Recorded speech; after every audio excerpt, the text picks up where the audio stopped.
마지막 절은 합독하도록 하겠습니다. 8절부터 16절까지의 말씀입니다. 간지에는 9절부터 되어 있는데 우리 8절부터 보도록 하겠습니다. 8절부터 16절까지의 말씀 교독합니다. 그때 아말렉이 와서 이스라엘과 르비딤에서 싸우니라. 모세가 여호수아에게 이르되 우리를 위하여 사람들을 택하여 나가서 아말렉과 싸우라.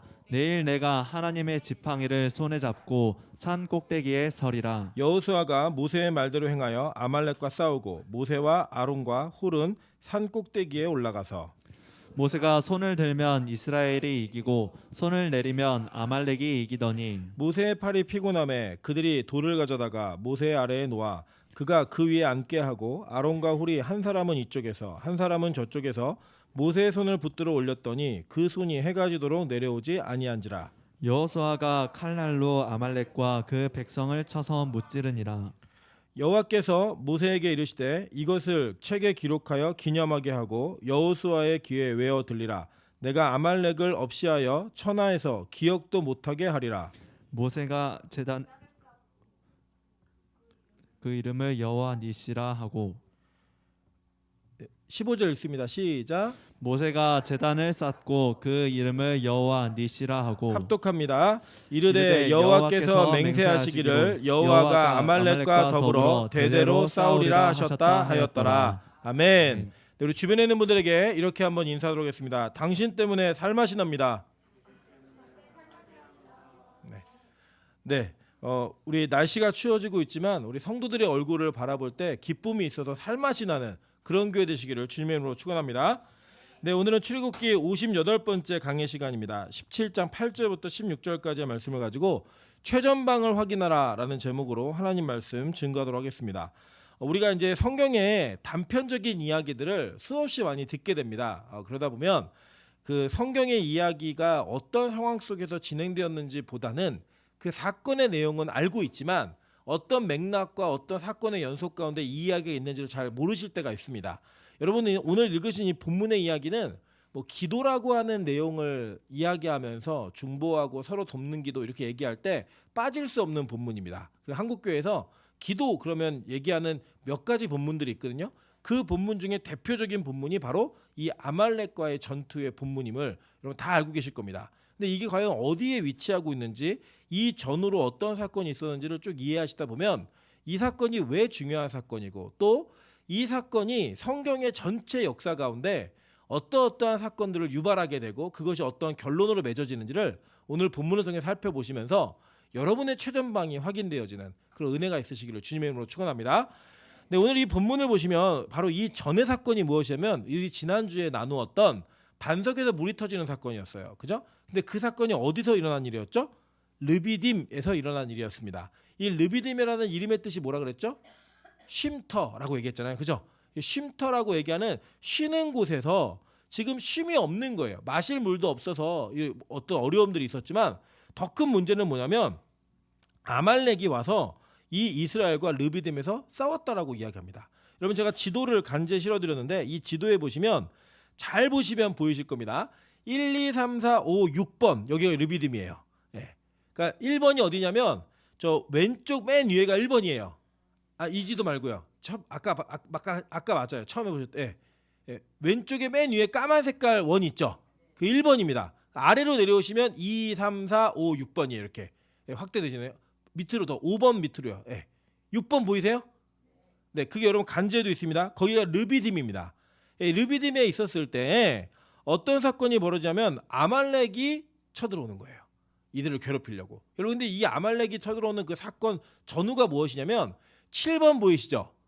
예, 그 7번이 어디냐? 바로 시내산입니다. 시내산. 그러니까 이 첫 번째 이스라엘 백성들이 가나안 땅으로 들어가기 전에 하나님께서는 이 시내산이라고 하는 곳에 1년을 머무르게 하세요. 약 1년 정도를. 그러니까 여기가 중간에 점검 지점이라고 보시면 됩니다. 그러니까 출애굽을 해서 이 시내산 도착하기 바로 직전에 6번이 르비딤이라고 얘기했죠. 이 6번 르비딤에서 하나님께서는 이스라엘 백성들이 아말렉이라고 하는 민족들에게 공격을 받게 하셨다는 거예요. 근데 이 아말렉은 성경에 좀 미스테리한 국가입니다. 이 아말렉은 전체 성경 속에서 몇 번 언급이 되어지긴 하는데 이 출발은 에돔의 후손인 게 확실해요. 근데 이 에돔이라는 나라는 따로 있었어요. 그래서 이 아말렉과 에돔과의 관계는 나쁜 관계보다는 연합해서 이스라엘 백성들을 괴롭힌다든지 다른 나라를 쳐들어갈 때 같이 연합했던 국가였기 때문에 뭐 지금으로 얘기하면은 중국이랑 북한 정도 사이 되지 않을까, 정치적으로는. 그리고 민족적으로는 뭐 중국이랑 홍콩 정도, 홍콩이 내지는 뭐 대만 정도 같은 민족의 뿌리를 가지고 있는 이런 민족으로 보시면 됩니다. 그래서 그냥 한 줄기에서 나온 다른 한 민족인데 다른 국가, 이렇게 정도 보시면 되고, 그 국가라는 게 어떤 지금처럼 현대 국가처럼 막 딱 나누어져 있는 이런 국가가 아니라 그냥 유목민족이에요. 이 아말렉 족속들은 돌아다니는 민족이었고, 그나마 에돔은 좀 정착되어 있는 민족이어서 같은 나라에서 돌아다니는 사람들과 정착되어 있는 사람들이 조금은 분리되어진 체계를 가지고 움직였다, 이렇게 보시면 됩니다. 그냥 쉽게 생각하시면 하나라고 보시면 돼요. 하나. 왜냐? 에돔의 족속이기 때문에. 한번 볼게요. 창세기 39장 9절부터 12절입니다. 세일산에 있는 에돔 족속의 조상 에서의 족보는 이러하고 그 자손의 이름은 이러하니라. 에서의 아들 아다의 아들은 엘리바스요, 에서의 아내 바스맛의 아들은 루우엘이며, 엘리바스의 아들들은 대만과 오말과 스보와 가담과 그나스요. 에서의 아들 엘리바스의 첩 딥나는 아말렉을 엘리바스에게 낳았으니 이들은 에서의 아내 아다의 자손이며, 라고 얘기해요. 그죠? 아말렉이 지금 에서의 후손인 건 확실하죠. 그죠? 그렇게 낳은 민족이었다는 거예요. 역대상을 보면요, 역대상에도 분명히 이 내용이 언급되어 있습니다. 역대상 1장 34절부터 36절입니다. 아브라함이 이삭을 낳았으니 이삭의 아들은 에서와 이스라엘이더라. 에서의 아들은 엘리바스와 루우엘과 여우스와 얄람과 고라요. 엘리바스의 아들은 대만과 오말과 스비와 가담과 그나스와 딥나와 아말렉이요, 라고 얘기했어요. 그죠? 그러니까 이 아말렉이라고 하는 그 아들로 인해서 출발한 그 민족이 아말렉 민족이라고 보시면 될 것 같아요. 이러한 관계성을 가지고 있었는데, 이들은 이제 유목민족이었습니다. 유목민족이었고 돌아다니면서 어떤 일을 했냐면 약자들을 약탈하는 일을 주로 자행했던 사람들이에요. 그래서 이 아말렉이 이스라엘 백성들을 공격했을 때 이 공격했던 목표가 분명했습니다. 한번 볼까요? 신명기 25장 17절부터 18절입니다. 너희는 애굽에서 나오는 길에 아말렉이 내게 행한 일을 기억하라. 곧 그들이 너를 길에서 만나 내가 피곤할 때 내 뒤에 떨어진 약한 자들을 쳤고 하나님을 두려워하지 아니하였느니라. 그러므로 내 하나님 여호와께서 내게 기업으로 주어 차지하게 하시는 땅에서 내 하나님 여호와께서 사방에 있는 모든 적군으로부터 내게 안식을 주실 때에 너는 천하에서 아말렉에 대한 기억을 지워버리라. 너는 잊지 말지니라, 라고 얘기했습니다. 제가 지금 이 상황이 어떤 상황이냐면, 이스라엘 백성들이 출애굽을 해서 나올 때는요, 그들이 이렇게 민족적으로 노예 집단에서 출발했기 때문에 그들이 군사적으로 딱 정비가 되어 있는 상태가 아니었습니다. 실제로 보시면 아까 제가 시내에서 1년 머문다 그랬죠. 그 1년 머물 때 그들이 진행할 때 머무를 때 어떻게 머무를지를 정리해서 군사적인 체제를 갖추는 거는 시내산에서 갖추는 거예요. 그러니까 그날 도착했어요, 안 했어요? 아직 안 했죠. 그러니까 여기는 그냥 어떻게 움직이냐, 때로 움직이는 거예요. 때로, 두서 없이. 근데 그러다 보면 이제 어떤 일이 발생하냐면, 이 전체적으로 움직이는 사람들이 약한 자들은 뒤로 처지게 되어 있는 겁니다. 그러니까 어린아이들, 여자들, 그리고 노인들, 이런 사람들은 이 행렬을 못 따라가는 거예요. 그리고 여러분 아시지만 철새들도 갈 때 리더가 맨 앞에 가면서 전체를 인도하죠. 근데 계속 맨 앞에 가나요? 그렇지 않아요. 자꾸 자리를 바꿔요. 공기저항을 누군가 맞아주면서 뒤에가 편하게 갈 수 있도록 맞고요. 여러분 우리 요새 월드컵 하잖아요. 월드컵 할 때 승부차기를 할 때는요, 제일 잘 차는 선수가 맨 1번과 맨 마지막에 찹니다. 그래서 이제 역전, 그러니까 처음에 출발할 때 첫 사람이 못 넣으면 뒤에 다 부담을 갖거든요. 그 이번에 보시면 어제 프랑스와 영국의 승부차기에서 이 영국이 첫 번째 그 페널티킥을 실축하는 바람에 이제 지게 됐고, 네덜란드하고 그 포르투갈이 했나요? 어디가 있죠? 모로코랑 브라질이랑 할 때도 첫 번째 브라질이 못 넣는 바람에 뒤에 선수들이 못 넣어가지고 지게 되는 이런 일들이 좀 벌어졌거든요. 그러니까 이제 이러한 여러 가지 사건들을 보시면 모로코랑 브라질을 할 때도, 그러니까 이게 전체 어떤 배치를 갖느냐, 이게 전체를 이끌 수 있는 힘이 생겨요. 근데 그게 없다 보니까 전체가 힘 있는 자들은 앞서갈 수 있었지만 힘이 약한 자들은 뒤로 쳐져서 나약하게 나약함 속에 위험에 노출될 수밖에 없었을 때 아말렉이 그들을 공격했다는 거예요. 그러니까요, 하나님이 이것을 기억하시면서 내가 이거 잊지 않겠다라고 얘기하면서 하신 내용이 뭐냐면 내가 천하에서 아말렉에 대한 기억을 지워버리겠다라고 말씀하셨어요. 여기 두 가지가 있습니다. 첫째는 뭐냐면 하나님께서는 이렇게 약한 자들을 약탈하고 공격하고 위험에 노출되어 있는 자들을 돌보지 않으면서 그들을 이렇게 위험에 처하게 하고 그들을 앗아가는 일들을요, 하나님 절대적으로 미워하십니다. 여러분, 이거는 우리 이 땅을 사는 우리들에게도 동일하게 적용되는 법이에요. 여러분, 어느 날 여러분이 아말렉 민족이 될 수 있다는 거예요. 우리가 이 땅을 살아갈 때 여러분 특별히 갑질하는 사람도 있잖아요. 그 갑질에 대한 전제가 뭔지 아세요? 나는 강자고 넌 약자야, 이거예요. 내가 강자이기 때문에 너를 함부로 대할 수 있어 라고 하는 마음이 있는 거예요.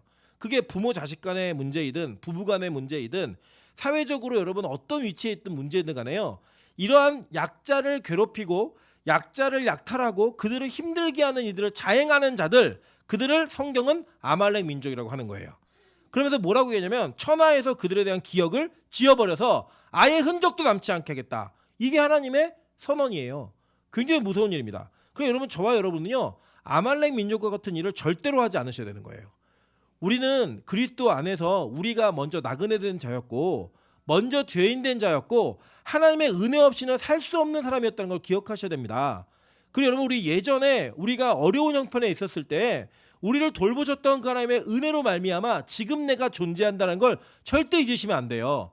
그래서 우리가 약자들에게 우리가 아량을 베풀고 관대함을 베풀고 은혜와 긍휼을 흘러보내는 것들을 잊지 않으셔야 됩니다. 저는 우리 빛가서 공교회가 이번에 이제 우리 이번 주 화요일에 돌아오는 화요일에 우리 개척교회 목사님들이 저희 교회를 방문하십니다. 예. 여러분, 근데 저희가 이제 빚을 갚는 일이 있기 때문에 재정이 풍족하지는 않지만 저는 그 어려운 상황 속에서도 어떤 교회들을 방문하면서 같이 힘이 되어주고 위로를 얻기 원하는 그분들에게 우리 교회가 할 수 있는 만큼 최선의 대접을 해야 된다고 믿습니다. 여러분, 그거는요, 우리 교회가 더 어려움이 있어도 그것을 감당할 수 있을 만한 능력을 주시기 때문에 할 수 있는 거고, 없더라도 그거 함으로써 더 큰 능력 우리에게 주실 거예요. 믿으십니까? 여러분, 그렇게 우리가 서가야 된다는 거예요. 마찬가지입니다. 여러분, 보통 그런 얘기 많이 하거든요. 하나님, 뭐 로또 되면 주일 많이 할게요. 뭐 내가 어떻게 되면, 얼마 모으면. 여러분, 지금 그 일을 못하는 분들은요, 지금 헌신을 못하는 분들은 나중에 돈이 생겨도 못하고요, 나중에 힘이 생겨도 못합니다.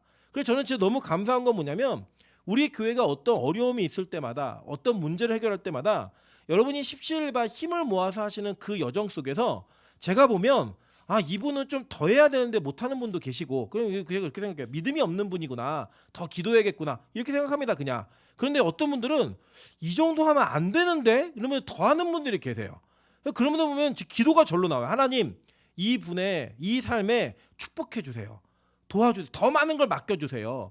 그러므로 말미암아 하나님께서 맡기시는 물질의 통로가 되어서 더 많은 일들을 감당할 수 있는 일들을 맡겨주세요 라고 기도합니다.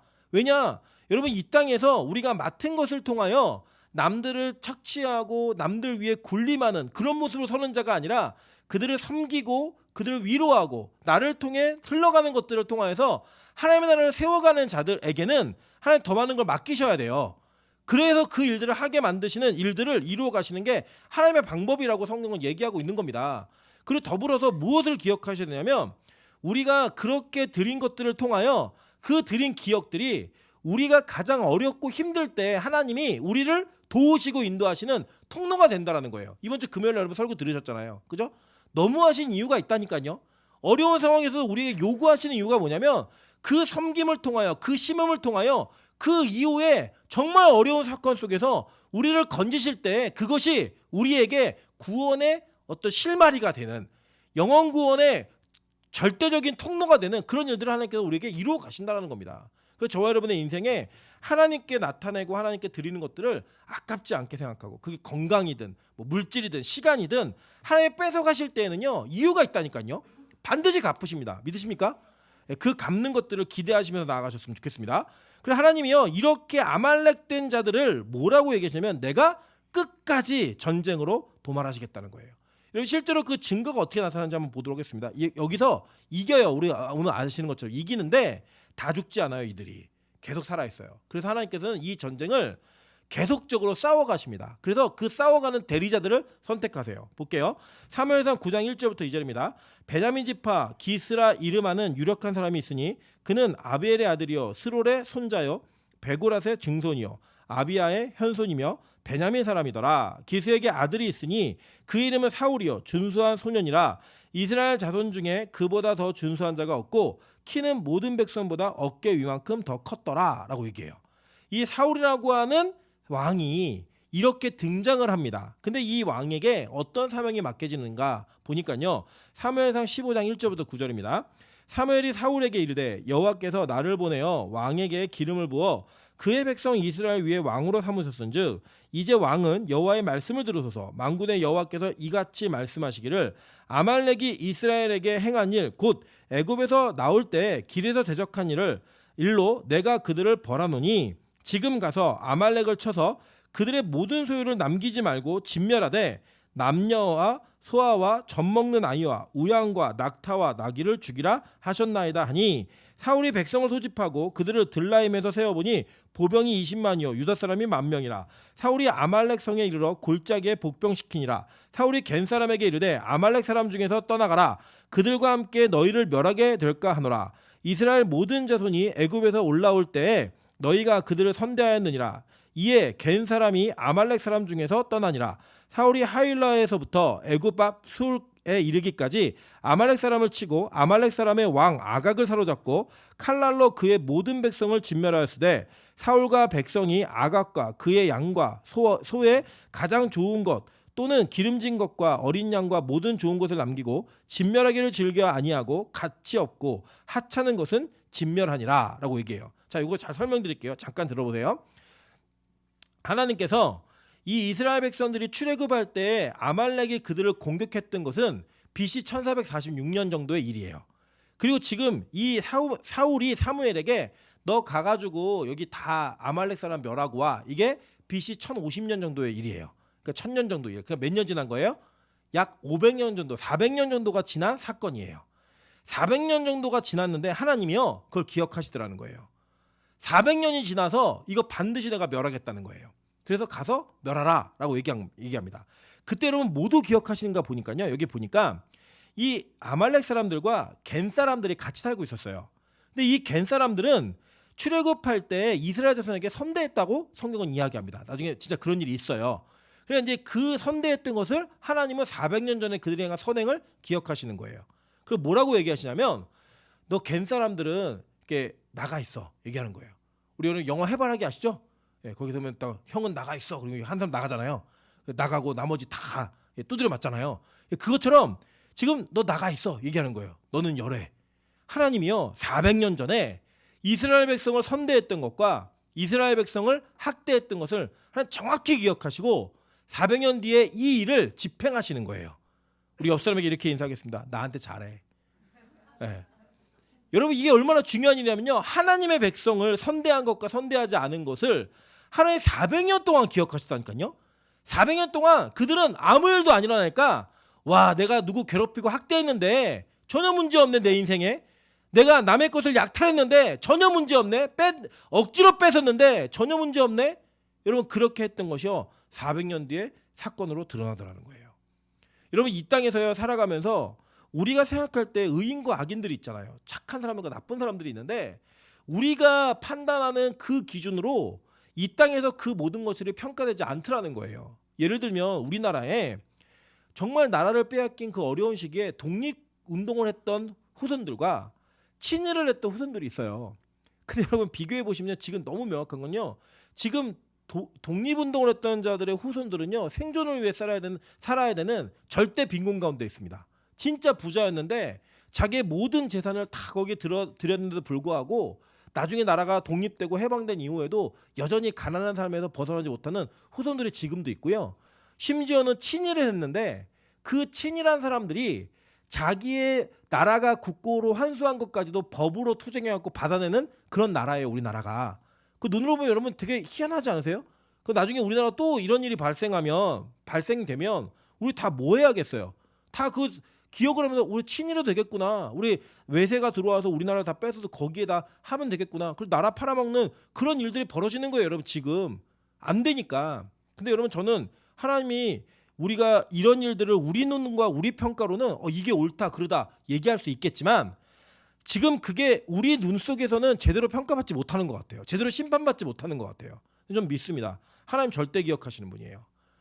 여러분 그 기억을 통하여 하나님은 이것을 반드시 갚으시는 분이에요. 여러분 그건 뭘 의미하냐면요. 우리의 신앙에도 그런 일들이 있다라는 거예요. 지금 당장 예배 안 드리고 기도하지 않고 헌신하지 않고 희생하지 않는 삶 속에서도 잘 되는 사람들이 있는 것처럼 보여져요. 그리고 열심히 하나님을 위해 섬기고 열심히 노력하는데 인생이 안 풀리는 것처럼 보이는 사람도 있다고요. 근데 여러분 기억하세요. 하나님 반드시 갚으십니다. 하나님 그걸 기억하시고 잊지 않으신다는 거예요. 근데 여러분 여기서 이 사울이 어떤 실수를 저지르냐면 하나님의 명령이었어요. 다 죽여야 되는 거예요. 근데 자기 눈에 보기에 좋은 건 남기고 하찮은 것만 다 죽인 거예요. 그래서 이들이 이게 실패했어요. 이 실패했을 때 이 실패를 누가 수습하냐면 이 사무엘이 수습을 해요. 아각을 데려다가 찍어 쪼개버립니다. 죽여버려요. 근데 이 아말렉이 그래서 다 멸절당하지 않아요. 그 결과 어떤 일이 벌어지냐 보니까요. 사무엘상 30장 1절부터 3절입니다. 다윗과 그의 사람들이 사흘 만에 시글락에 이른 때에 아말렉 사람들이 이미 네겝과 시글락을 침노하였는데 그들이 시글락을 쳐서 불사르고 거기에 있는 젊거나 늙은 여인들은 한 사람도 죽이지 아니하고 다 사로잡아 끌고 자기 길로 갔더라. 다윗과 그의 사람들이 성읍에 이르러 본즉 성읍이 불탔고 자기들의 아내와 자녀들이 사로잡혔는지라 라고 얘기해요. 그 잔당들이 지금 어떤 일을 행하게 됐냐면 다윗이 자기의 본부였던 시글락을 비운 사이에 그 빈집털이를 한 거예요. 그래갖고 아내들과 자녀 다 잡아가지고 이것 때문에 하나님의 사람인 다윗이 고통받는 일이 벌어집니다. 근데 하나님이 이것을 어떻게 또 수습하시느냐? 사무엘상 30장 17절부터 20절입니다. 다윗이 새벽부터 이튿날 저물 때까지 그들을 치매 낙타를 타고 도망한 소년 400명 외에는 피한 사람이 없었더라. 다윗이 아말렉 사람들이 빼앗아 갔던 모든 것을 도로찾고 그의 두 아내를 구원하였고 그들이 약탈하였던 것 곧 무리의 자녀들이나 빼앗겼던 것은 크고 작은 것을 막론하고 아무것도 잃은 것이 없이 모두 다윗이 도로 찾아왔고 다윗이 또 양떼와 소떼를 다 되찾았더니 무리가 그 가축들을 앞에 몰고 가며 이르되 이는 다윗의 전리품이라 하였더라 라고 얘기해요. 그러니까 하나님이 계속 싸우시는 거예요. 내가 아말렉 가만히 두지 않겠다라고 얘기한 그것을 계속 싸우시는데 그 싸움 속에서 한 번에 끝나지 않고 이게 계속 이어지더라는 거예요. 남은 잔다, 우리의 실수, 실패 이런 것들도 계속 있다라는 거예요. 이게 뭐냐? 바로 우리의 신앙생활이에요. 신앙생활. 여러분 하나님께서는요 우리에게 왜 아말렉을 허락하시는가 이걸 기억하셔야 됩니다. 이 아말렉이 허락된 이유가 뭐냐면 이스라엘 백성들은 전쟁을 모르는 백성이에요. 오늘 여기 여호수아가 전쟁을 하는데 이 전쟁은 데뷔전입니다. 첫 번째예요. 여러분 첫 번째는 다 두렵고 떨림이 있습니다. 제가 기억하는 게 제가 첫 설교를 할 때 진짜 기도 많이 했어요. 24살 때 첫 설교를 했는데 기도 진짜 많이 하고요. 올라가기 전에 심장이 뛰는데 심장 뛰는 소리가 들려요. 귀에 동동동동동동. 그 올라가가지고 저는 오히려 그 올라가가지고는 하나님의 은혜 가운데 잘했던 것 같아요. 제가 이제 떨리지 않고. 근데 이 올라가기 전까지 얼마나 떨리는지 막 그 시간이 안 왔으면 좋겠고 주님이 오시려면 지금 오셨으면 좋겠고 막 여러 가지 복잡한 생각이 막 들더라고요. 첫 번째는 참 무서운 거예요. 근데 여러분 잘 생각해 보시면요. 이스라엘 백성들은 노예로만 살았지 전쟁을 했던 민족이 아니에요. 그런데 첫 번째 전쟁을 여호수아가 이 전쟁의 선두에 서가지고 이 전쟁을 하는 거예요. 지금 여호수아 처음으로 등장하는데 여호수아는 얼마나 떨렸겠으며 이 이스라엘 백성은 또 얼마나 떨었겠어요. 그죠? 근데 여러분 잘 기억하세요. 하나님의 목적은 이 백성들로 하여금 가나안 땅에 있는 가나안 백성들과 싸워서 그 땅을 차지하게 하시는 게 하나님의 최종적 종착지였어요. 그죠? 그러니까 싸움의 훈련을 해야 돼요, 안 해야 돼요? 해야 되는 거예요. 그래서 하나님은 우리에게 싸울 만한 상대를 허락하시는데 그 허락하시는 상대가 우리를 완전히 힘들게 하지 못해요. 완전히 우리의 모든 걸 다 끊어놓지 못해요. 그러나 계속 스파링을 통해서 진짜 싸워야 될 적을 싸우게 하시는 그 훈련을 하게 하신다는 겁니다. 여러분의 신앙생활에 아말렉 같은 존재가 계속 있는 거예요. 여러분의 신앙생활 가운데 여러분의 약한 부분들, 여러분의 연약한 부분들을 지속적으로 공격하는 악한 마귀의 공격이 끊어지지 않는 거예요. 왜요? 여러분이 그것을 다 해결하고 완성된 하나님의 사람으로서 하나님 나라에 입성해야 되기 때문에 그 전쟁의 스파링을 통해서 여러분 단련돼야 되기 때문에 하나님 그 일을 계속 하시는 거예요. 그리고 여러분 이런 게 있어요. 여러분의 성품 가운데 우울증이나 뭐 자살의 충동이나 뭐 이런 것들이 있는 분들이 있거든요. 계속 그 공격이 와요. 여러분 계속 그 공격이 와서요. 그 해결하게 하시는 거예요. 무기력증이나 하나님에 대한 열심과 신앙에 계속 굴곡이 있는 사람들이 있어요. 이 굴곡이. 하나님 그걸 계속 경험하게 하세요. 한 번에 끝냈으면 좋겠는데 안 그래요. 왜냐? 그 훈련을 통하여서 진짜 안정된 사람으로 세우고자 하나님 그걸 계속 겪게 하시는 거예요. 마찬가지예요. 돈에, 이성에게 뭐 여러 가지 뭐 먹는 것에 여러분 연약한 부분이 다 있거든요. 그 부분들에 대한 유혹과 공격이 계속 와요. 왠지 아십니까? 하나님은요. 계속 여러분을 스파링 훈련하시는 거예요. 그래서 그 부분을 극복하게 하시고 넘어서게 하심으로 말미암아 진짜 군대로 만들기 위해 거기서 이제 실수가 있어요. 실수가 있는데요. 걱정하지 마세요. 하나님이요. 이 전쟁을 시작하셨으면 이 전쟁은 하나님의 전쟁이에요. 끝까지 포기하지 않으신다고요. 그 증거를 보여드릴게요. 에스더서입니다. 에스더서. 이게 그냥 뭐냐면 사울 시대에서 500년이 지난 시점이에요. 그러니까 500년 전에 아각을 못 죽였잖아요. 사울이. 못 죽였어요. 사무엘이 죽였다고요. 그런데 하나님이 이 전쟁을 베냐민 지파에게 계속하게 하시는 거예요. 이길 때까지. 어떤 전쟁을 하느냐 보니까 에스더 2장 5절입니다. 도성 수산에 한 유다인이 있으니 그 이름은 모르드게라. 그는 베냐민 자손이니 기스의 증손이요 라고 얘기해요. 그죠? 여러분 기스라고 하는 히브리어로는 이 퀴시라는 단어가 활이라는 뜻인데 이 기스라는 이름이 누구에게서 나왔었죠? 사울에게서 나왔었잖아요. 그죠? 사울의 아버지 이름이 기스예요. 이 기스의 아들이었던 사울이 실패했던 것을 기스의 손자인 베냐민 지파 모르드게가 이 전쟁을 하게 하시는 거예요. 근데 이 전쟁이 아말렉과의 전쟁이 맞냐? 자 보니까 에스더서 3장 1절부터 2절입니다. 그의 아하수에로 왕이 아각 사람 함무다다의 아들 하만의 지위를 높이 올려 함께 있는 모든 대신 위에 두니 대궐문에 있는 왕의 모든 신하들이 다 왕의 명령대로 하만에게 꿇어 절하되 모르드게는 꿇지도 아니하고 절하지도 아니하니라고 얘기해요. 자 그러니까 이 하만과 에스더와 모르드게의 이 전쟁, 이 전략적 전쟁의 결과, 그래서 불임절에 다 죽잖아요. 이 하만의 족속들이. 그 죽는 전쟁에서 하나님이 하만을 소개할 때 뭐라고 소개하냐면 아각 사람이라고 얘기해요. 이 아각이 누구예요? 아말렉의 왕의 후손이에요. 예, 그걸 얘기하시는 거예요. 그러니까 하나님이 이 전쟁을 시작해서 끝까지 책임을 지시고 이 끝까지 책임지는 전쟁을 싸우게 하시는 거예요. 계속 우리로 하여금. 그래서 여러분 에스더서는 그냥 어떤 나라의 예쁜 여자가 여왕이 돼가지고 뭐 이런 문제 해결했다 이게 아니고요. 사무엘 시대에 사울 왕 시대에 사울이 실패했던 전쟁을 모르드게로 하여금 승리하게 하시는 거예요. 언제까지? 이길 때까지. 그래서 여러분 그걸 기억하셔야 됩니다. 그래서 이 전쟁 계속하는 거예요. 여러분이 싸우다만 전쟁, 실패한 전쟁 누가 싸우는 거예요?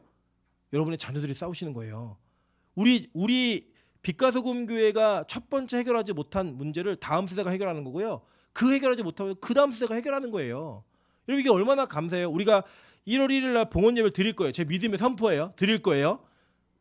아멘 크게 해주세요. 드릴 거예요. 네, 드리는데 여러분 이 봉헌 예배가 왜 여러분에게 의미가 있는 거냐면요. 여러분이 이 장소를 매입해서 이곳에 와서 예배 드리시면서 들어오셨을 때 여기 있는 권사님들 뭐 집 전세로 바꾸면서 헌금하셨고 집에서 알게 모르게 있는 것도 없는 것도 다 모았고 헌금하셔갖고 이곳이 시작된 거예요. 그리고 이곳에서 지금 윤기쁨 집사님, 윤하은 집사님 뭐 이런 세대들 있잖아요. 최영 집사 이런 세대들이 이제 업고 매고 들쳐 이러면서 자랐어요. 이 교회에서. 그 자라면서 우리가 이곳을 매입했던 그 빚을 약간의 빚을 갖고 매입을 했잖아요. 그 빚을 지금까지 못 갚고 계속 오다가 이번 해에 갚는 거예요. 그래서 우리 권사님들 세대에 해결해 주셔야 될 일들을 권사님들이 그래도 힘 있을 때 권사님들이 헌금할 수 있는 여력이 있으실 때 이때 해결해서 같이 다음 세대와 동참으로 이 문제가 해결되어지는 거예요. 이게 얼마나 의미 있는 일인지 아십니까? 그 다음 세대가 이제 할 일이 뭐냐면 이제는 우리가 빚을 갚는 하나님의 재정으로 빚을 갚는 교회가 아니라 하나님의 재정으로 하나님의 일을 적극적으로 공격적으로 굉장히 열심히 노력해서 할 수 있는 그런 다음의 지평을 열어가는 거예요. 여러분 이게 얼마나 큰 의미가 있는데요. 여러분 그래서 이 예배가 꼭 드려질 수 있도록 기도해 주셔야 됩니다. 이 예배가 영광스럽게 드릴 수 있도록 여러분 이것을 위해서 헌신하셔야 돼요. 그래서 이번에 이 송구영신 예배를 드릴 때 원로 목사님이 오실 거예요. 그리고 원로 목사님이 설교하시고 원로 목사님의 그 설교 속에서 우리가 다음 세대가 어떤 일을 해야 될지에 대한 비전들을 2023년에 또 이어갈 겁니다. 여러분 그게 바로 교회가 하나님의 교회가 세대가 바뀌고 담임 목사가 바뀌어도 계속되는 연속성을 보여주는 하나의 상징적인 그 이벤트가 지금 우리 교회 안에 축복으로 주어진 거예요. 너무 감사하지 않습니까? 저는 진짜 감격이에요. 제가 그래도 이것을 볼 수 있는 게 너무 감격이고 원로 목사님과 권사님 장로님들이 잘 심어오신 이 복음의 밭에 자라나는 새싹과 그 열매를 제가 조금이라도 볼 수 있다는 게 너무 감사해요. 그리고 저는 무슨 고민해야 될까요? 저는 다음 후대에게 다음 후임에게 어떤 교회를 물려줘야 되고 남겨줘야 될 것인가 이걸 고민해야겠죠. 그것을 위해서 기도하는 겁니다. 그래서요 이 교회가 하나님께서 맡기신 싸움을 싸워가는 거예요. 우리 교회가 싸워야 될 아말렉이 분명히 있거든요. 우리 교회가 해결해야 될 사명이 분명히 있거든요. 그 사명들을 계속 이루어가는 게 우리 빛가스공 교회가 해야 될 일이라는 거예요. 그래서 여러분 저는 이 감격이 우리 성교신 예배 드리고 봉헌 예배 드릴 때 우리 장로님 권사님들의 눈 속에서 눈물로 나오기를 고백되기를 간절히 소망하고 있고요. 우리 원로 목사님의 그 설교 속에 다음 세대가 받을 만한 비전이 제시되기를 간절히 기도하고 있습니다. 여러분 그것을 통해서 우리가 다음을 계속 이어가는 거예요. 여러분 우리 인생에 여러분이 이룰 수 있는 일이 그렇게 많지 않습니다. 그냥 한 세대가 지나가고 다음 세대가 그냥 오는 거예요. 제가 어제 잠깐 이 어떤 그 프로젝트로 나와 있는 영상을 봤는데 어떤 내용이냐면 독일의 유명한 축구 선수로서 활약을 했던 차범근 선수가 독일을 방문했어요. 얼마 되지 않은 2014년 영상인 것 같아요. 그때 방문했어요. 방문하니까요. 프랑크푸르트에서 차범근이 경기하는 것을 보았던 아주 나이 많은 그 축구 팬들이 차범을 알아보는 거예요. 그 뭐 시장에서 그 길을 가고 있는데 시장거리에서 막 사람들이 몰려가지고 사인을 받고 막 차범과 사진을 찍고 막 영상을 남기고 그때 어떤 추억들이 있었는지를 막 이렇게 인터뷰하는 것들을 막 보여줍니다. 그 다음 장면이 뭐냐면 그 당시에 손흥민 선수가 레버쿠젠이라고 하는 독일의 팀에서 선수로서 활약을 하고 있었어요. 그래서 차범근이 그 경기를 직관을 하고 나왔는데 이제 어린아이들이 차범근을 모르는 거예요. 누구냐면 손흥민은 알아요. 그 손흥민 주위로 막 몰려드니까 차범근 선수하고 차범근 감독과 손흥민 선수가 대화를 나누다가 아이들이 막 몰려드니까 차범근이 그 자리를 싹 비켜줘요. 그리고 영상이 뭐냐면 차범근은 이게 퇴장을 하고 손흥민 주위에 많은 어린아이들이 모여가지고 그걸 막 이게 이어가는 걸 봐요. 근데 그 뒤에 한 인터뷰를 했던 사람이 뭐라고 얘기냐면 이제 차범근을 이어서 좋은 한국 선수들을 많이 보내달라고 독일에. 그들이 우리에게 꿈과 희망을 주었고 용기를 주었다고. 이런 인터뷰를 한 내용을 제가 봤습니다. 제가 보면서 이 땅에서도 어떠한 업적을 남긴 선수가 은퇴를 하게 되면 그 선수의 영향과 그늘 아래 있는 한국인이라는 이유 하나만으로 그걸 그대로 이어가는데 은퇴하는 자와 새롭게 오는 자의 세대 교체가 저렇게 이루어지는 거구나. 여러분 교회가 그런 곳이라니까요. 여러분 이 교회가 지금 32년 됐죠. 그죠? 33년이 됐는데 앞으로 60년, 70년, 80년이 될 거예요. 주님 오시는 날까지 이 교회는 존재할 겁니다. 그때 여러분 그 긴 역사를 따지면 여러분이 하나의 점이에요. 지나가는 점이시라고요. 내가 헌신했던 20년, 30년이요. 그냥 쑥 지나가실 거예요. 그리고 그 다음 세대가 이제 예를 들면 우리 뭐 수아, 찬수, 사랑이, 하랑이, 뭐 리나, 니노 이런 애들이 애 낳아가지고 이렇게 길 때가 되면 승순이 권사님이 누군지 몰라요. 걔네들은. 박매영 권사님이 누군지 모르다. 호별이는 알겠죠. 우리 증조 할머니니까. 뭐 그런 거 알겠죠. 호별이의 자녀들은. 그러나 여러분 증조 할머니 할아버지 이름 기억하세요? 모르잖아요. 모르시죠? 그죠? 그렇게 지워지는 거예요. 우리가 얼마 지나지 않아서. 그러니까 우리 세대에 지금 우리가 할 수 있는 싸움을 잘 싸워서 그 싸움의 승리로 뭔가 하나 발판을 놔주면서 하나님의 나라가 이루어져 가는 거예요. 그 지금 우리가 할 일을 하면 되는 거예요. 여러분 우리 교회가 뭐 얼마나 부흥됐죠, 얼마나 많은 사람이 전 잘 몰라요. 그거 알고 싶지도 않아요 사실. 그러나 하나님이 원로 목사님 통해 이루셨던 이 교회가 저에게 이어졌을 때 제가 이 교회에서 목사로서 뭘 할 수 있을 것인가. 그거 저 열심히 하는 거예요. 그냥 할 수 있는 데까지, 하나님이 하라 그러는 데까지. 그리고 그 다음 세대가 또 그 다음을 이루어 가겠죠. 그 다음을 이루어가는 그 영적 전투 속에 하나님은 하나님의 일을 하시는 거예요. 이게 중요한 겁니다. 이게 우리가 우리의 그때 당시의 사명을 잘 감당하면 하나님은 이 교회를 통해서 하나님의 일을 하시는 거예요. 하나님의 전쟁을 싸우시는 거라고요. 이걸 못하면 누가 하는지 아세요? 여러분의 자녀들이, 여러분의 후대들이 그 짐을 고스란히 안고 하는 거예요. 내가 지금 싸워야 되는 기도의 분량, 내가 지금 헌신해야 되는 시간의 분량, 건강의 분량, 물질의 분량 못 채우잖아요. 그 자녀들이 그걸 다 싸우시는 거라니까요. 여러분 제가 말씀드리잖아요. 저희 외할머니가 원래 이 기도원의 사명이 있던 분이에요. 그래서 저희 외할머니가 평생을 도망 다니셨어요. 평생을. 저희 외할머니가 그렇게 도망 다니시는 그 사건과 인생을 통해서 하나님이 저희 외갓집에 얼마나 많은 사인으로 그 결과의 참혹함을 경험하게 하신지 아십니까? 제가 다 말씀드렸잖아요. 네? 진짜 각 가정마다 다 어려움이 있었어요. 그 어려움을 보고 저희 어머니 결단하신 거예요. 하나님이 우리 가정은 저렇게 만들지 않도록 내가 이 가정은 지키겠다. 그래서 저희 어머니가 이 사역을 하기로 결정하시고 꿈을 꾸시는데, 그냥 지나가는 얘기로 들으세요. 저희 어머니 간증이니까. 꿈을 꾸시는데 어머니가 교회 안에서 예배 드리시는데 교회 밖에 많은 핍절한 사람들이 교회 문을 막 두들기면서 니네 어머니가 빚진 거 다 갚으라고, 그거를 막 하나님이 꿈에 보여주시면서 오늘의 그 열심을 하게 만드시더라는 거예요. 여러분, 그래서 저희 어머니는 사실 여자로서, 엄마로서는 자녀들을 못 돌보셨어요. 제가 말씀드리잖아요. 6살에 저는 찬송하는 나이에 계란 후라이라고 라면을 끓일 줄 알았다니까요. 안 그러면 못 살아남으니까 그걸 해야 됐어요. 그냥 그렇게 했던 저는 얼마나 힘들었겠으며, 그걸 봐야 했던 저희 어머니는 얼마나 힘드셨을까요?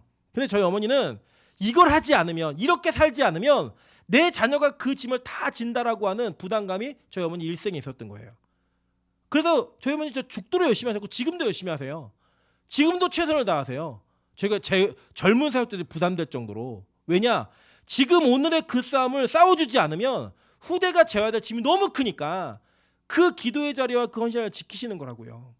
여러분, 그래서요, 우리 권사님들 지금은 일하시지만 조금 더 시간이 지나면 이제 은퇴라는 걸 하실 거예요. 일을 할 수 없는 그런 위치에 가실 거예요.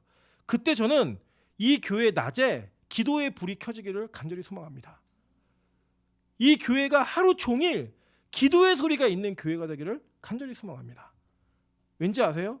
여러분, 그동안 이 땅에서의 여러분에게 맡긴 사명을 하시느냐고 이곳에서의 기도의 시간들을 많이 비우셨던 기억이 있으시잖아요. 여러분의 분량이 다 못 채워진 부분들이 있으시잖아요. 그 여러분의 자녀들이 지금 여전히 이 교회에 있고 앞으로 그 자녀들이 이 교회에 계속 있을 거예요. 그럼 여러분 뭐 하셔야겠어요? 이곳의 기도로 이곳을 채우셔야죠. 이곳에 하나님께서 맡기신 그 당시의 일들을 잘 감당하셔야죠. 왠지 아십니까? 오늘 이 전쟁은 어떻게 해서 이기냐면요, 모세가 손을 들면 이기고요, 손을 내리면 져요.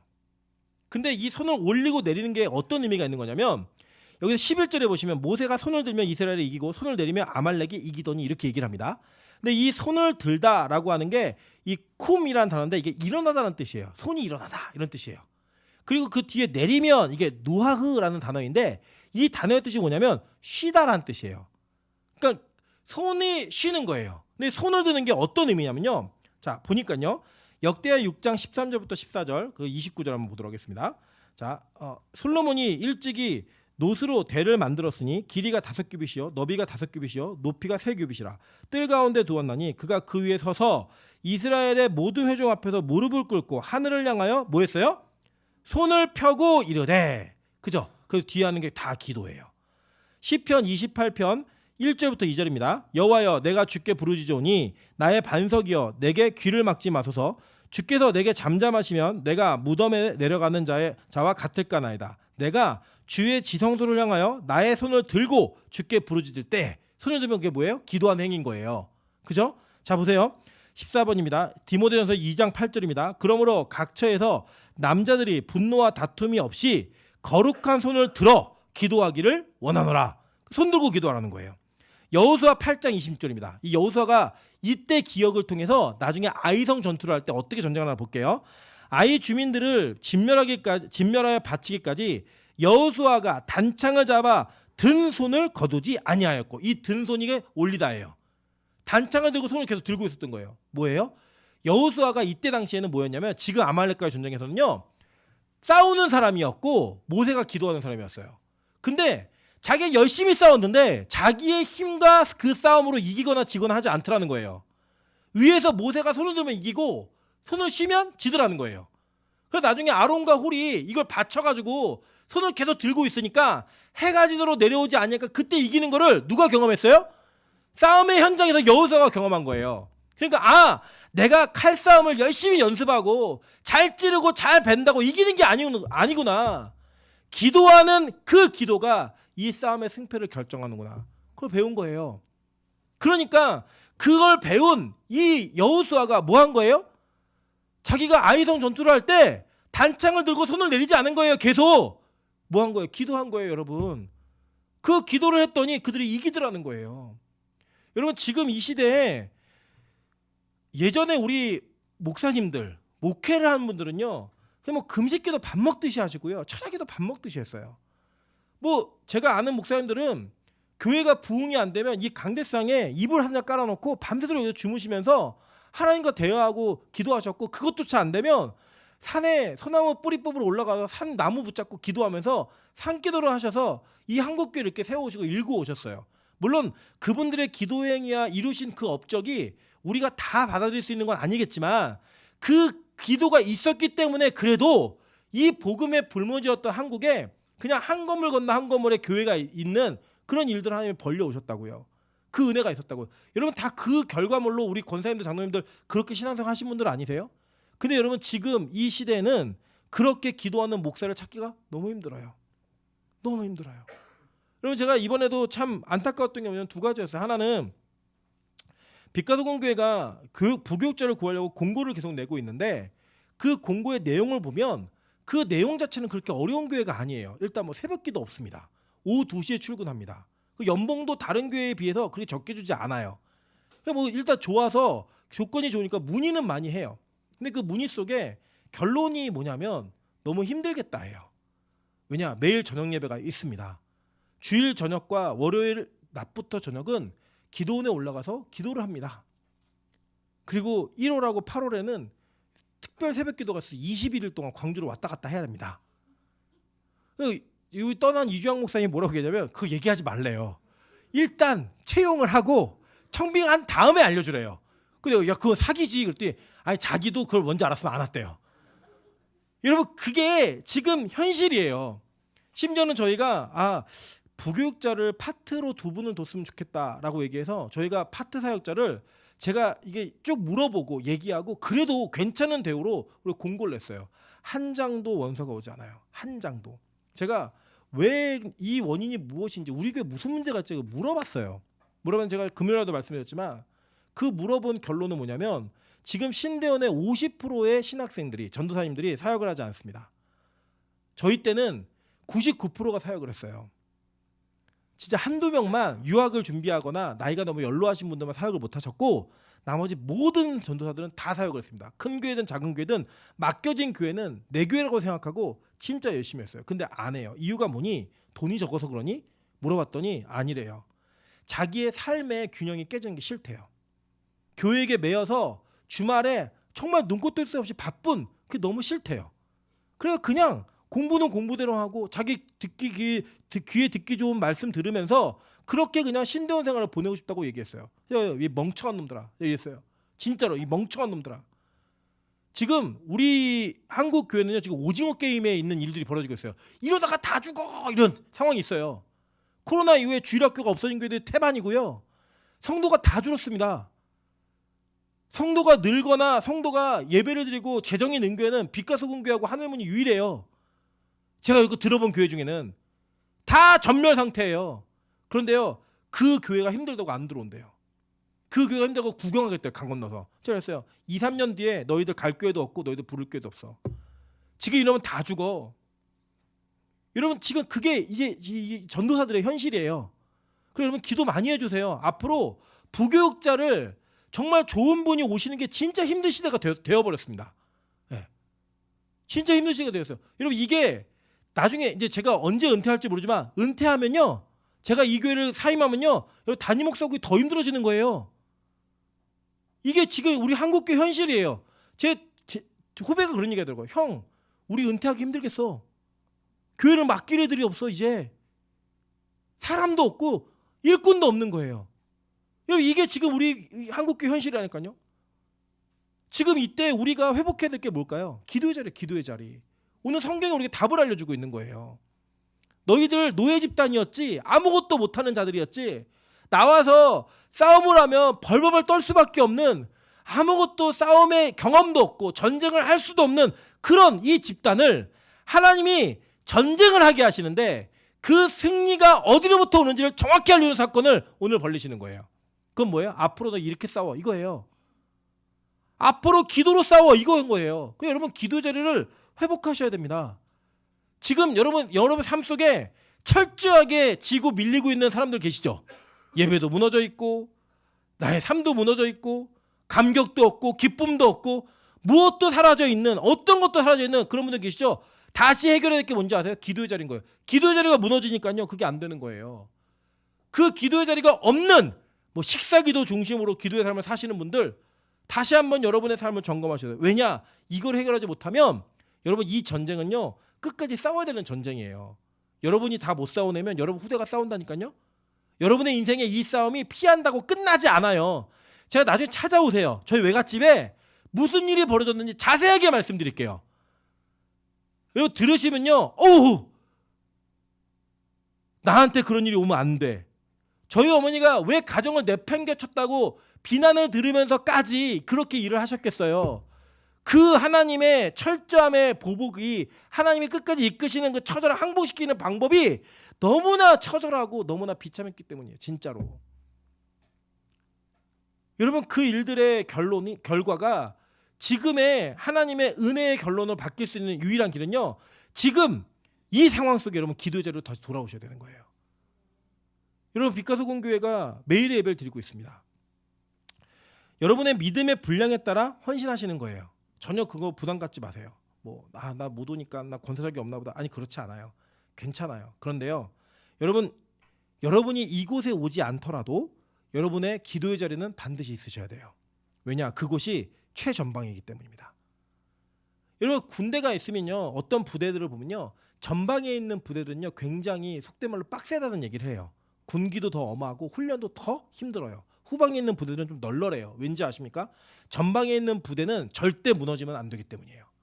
거기가 무너지면 다 죽어요.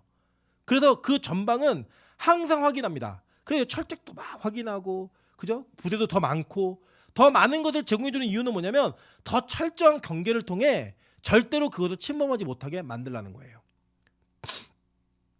여러분 오늘 저와 여러분이 빛과 소금 교회를 통해서 해결해야 되는 일은 뭐냐면 이 기도의 자리에서 여러분 승리를 경험하셔야 돼요. 여러분의 기도의 자리가 하나님의 분량에 맞는지를 철저하게 점검하셔야 돼요. 그래야지만 여러분의 그 이후의 삶이 하나님의 은혜 가운데 보장되기 때문입니다. 이걸 이기지 못하면 그 다음을 감당해낼 수가 없는 거예요. 여러분 이 본을 누가 보이셨냐면 예수님께서 우리에게 보이셨어요. 여러분 잘 보세요. 마태복음 26장 36절부터 39절입니다. 이에 예수께서 제자들과 함께 게세마네라는 곳에 이르러 제자들에게 이르시되 내가 저기 가서 기도할 동안에 너희는 여기 앉아 있으라 하시고 베드로와 세베대의 두 아들을 데리고 가실새 고민하고 슬퍼하사 이에 말씀하시되 내 마음이 매우 고민하여 죽게 되었으니 너희는 여기 머물러 나와 함께 깨어 있으라 하시고 조금 나아가사 얼굴을 땅에 대시고 엎드려 기도하여 이르시되 내 아버지여 만일 할만하시거든 이 잔을 내게서 지나가게 하옵소서. 그러나 나의 원대로 마시옵고 아버지의 원대로 하옵소서 하시고. 자, 이 장면은 어떤 장면이냐면 잘 보세요. 예수님은 십자가가 두려우셨어요. 그 고통이 얼마나 힘들고 무서운지 예수님이 이것을 피할 수 있는 길을 찾기 위해 기도를 시작하셨어요. 그런데 예수님이요, 이 기도를 시작하고 기도하는 내용 속에 결론이 뭐였냐면 내 뜻대로 말고 아버지 뜻대로 하세요. 예수님 뜻은 뭐였어요? 나 이거 안 하면 안 돼요? 이게 예수님 뜻이었다고요. 근데 예수님이 이 기도의 자리에서 자신과의 싸움을 승리하고 나니까요, 그 뒤에 그 어떤 누구도 감당할 수 없었던 십자가를 예수 그리스도가 감당할 수 있는 은혜로 이 십자가를 넉넉히 감당하게 하신 거예요. 여러분 그래서요, 우리의 싸움은 자기를 무너뜨리고 사명을 감당해내는 싸움은 기도의 자리에 승패가 달려있는 겁니다. 여러분 기도가 안 된다, 기도가 무너져 있다. 여러분 뭐 생활은 돌아볼 것도 없어요. 그냥 다 무너진 거예요. 그냥. 그래서 그 기도의 자리 최전방이 안전하고 튼튼해야지만 그 뒤에가 계속 준비가 되어지는 거예요. 예수님도 기도하셨다니까요. 예수님도 그 십자가를 위해서, 그 사명을 위해서 기도하는 삶을 사셨어요. 이 균형을 잘 맞추셔야 돼요. 언젠가 우리 유빈 형제가 저한테 묻더라고요. 자기 일이 너무 많대요. 공부할 것도 너무 많대요. 이 예배하고 기도하는 시간하고 이걸 어떻게 맞춰야 되죠? 이게 저한테 묻더라고요. 그래서 제가 이렇게 얘기했어요. 이거 본인이 알아. 내가 영적으로 무너져 있으면 내가 무너져 있구나. 영적으로 내가 충만하거나 깨어있지 못하구나. 알아. 너에게 주어진 분량이 있으니 그 분량을 채워. 그리고 그거예요. 근데 여러분 제가 보니까요. 목사도 일주일만 기도를 안 하니까 여러분 감동이 사라지던데요. 설교를 준비하는데 귀찮아요. 힘들어요. 그렇게 좋아하던 설교가. 일주일 기도를 안 하니까. 그게 우리의 모습이에요. 저는 잘 모르겠어요. 여러분 정말 훌륭하셔갖고 잘 견디시는지 모르겠지만 저는 일주일에 한 번 드리는 예배 가지고 제 영혼을 지킬 수가 없던데요. 저는 그렇더라고요. 저는 초대교회 성도들이 우리보다 더 큰 은혜를 경험하고 더 큰 성령을 체험했는데 매일 모였어요. 매일 기도했다고요. 그래야지 그 싸움을 싸울 수 있으니까. 여러분 그게 저의 고백에 부족한 저의 현실이에요. 저는 매일 예배 드리지 않으면 제 영혼이 무너져요. 그래서 매일 예배 드리는 거예요. 여러분 어느 곳에 있든지 간에 여러분이 꼭 이 자리에 나오지 않더라도 매일 기도의 자리를 사수하세요. 매일 하나님과 승리를 확신하고 확인하는 그 자리를 만드셔야 되는 거예요. 보세요. 베드로전서 4장 7절에 이렇게 얘기합니다. 만물의 마지막에 가까이 왔으니 그러므로 너희는 정신을 차리고 근신하여 기도하라. 에베소서 6장 18절입니다. 모든 기도와 간구를 하되 항상 성령 안에서 기도하고 이를 위하여 깨어 구하기를 항상 힘쓰며 여러 성도를 위하여 구하라. 이게 기도를 가르치고 강조했던 사도 바울이 교회에게 향한 권면이었어요. 항상 기뻐하라. 쉬지 말고 기도하라. 범사에 감사하라. 다 암송하시잖아요. 그죠? 쉬지 말고 뭐 하래요? 기도하래요. 사무엘이 뭐라고 나중에 은퇴 때 고백하죠? 내가 이 나라를 위해서 기도를 쉬는 죄를 범치 아니하겠다라고 이야기했어요. 은퇴하면서. 권사님들 혹시 장로님들 이만큼 했으면 됐지 그런 생각 드십니까? 그럼 이제 기도의 자리로 이제 등극하실 때예요. 데뷔하실 때예요. 사무엘은 은퇴하고 기도 자리로 데뷔했잖아요. 내가 기도를 쉬는 죄를 범치 않겠다. 저는 그랬으면 좋겠어요. 우리 권사님들 기력이 허락하시는 동안에 은퇴하시면 항상 교회 문을 열면 권사님들의 기도 소리가 있는 그런 교회가 되기를 소망합니다. 아멘이 크게 안 나오시네요. 힘드실 것 같아갖고. 네. 저는 그게 되실 거라 믿어요. 네. 우리 그 뒤를 누가 지켜야겠어요? 우리 청년들이 그 다리를 따라가는 거예요. 우리 교회는 은퇴가 어디 있어요? 은퇴 없어요. 은퇴하시면 더 기도의 자리를 늘리시는 거예요. 그게 우리가 해야 될 일이라고요. 여러분 그 최전방이 확인되는 교회 되기를 소망합니다. 오늘 이스라엘 백성들은요 되게 놀라운 경험을 해요. 우와 기도했더니 전쟁을 이기네. 상식적이지 않잖아요. 칼싸움을 잘해야 전쟁을 이기는데 하나님은 기도해야 전쟁에 이긴대요. 그거를 경험했던 그 백성에게는 뭐가 생겼을까요? 야 기도는 전쟁을 이기게 해. 이 경험이 생기는 거예요. 여러분 우리가 인간적으로 열심히 노력해서 뭐 일을 해내면요 다음에는요 그거 할 때 힘들어요. 또 노력해야 돼. 이게 아니라 빛과 소금 교회가 기도함으로써 문제를 해결하는 은혜가 있었으면 좋겠어요. 기도하면 기도했더니 이런 문제 해결이 되네. 기도했더니 이것이 하나님 뜻대로 이루어지네. 그걸 보면서 다음을 이어가는 거예요. 또 기도하자. 여러분 기도의 재미가 들리는 빛과 소금 교회 교인들 되시기를 주님으로 축원합니다. 우리가 이번에 그 봉헌 약정을 했습니다. 오늘 제가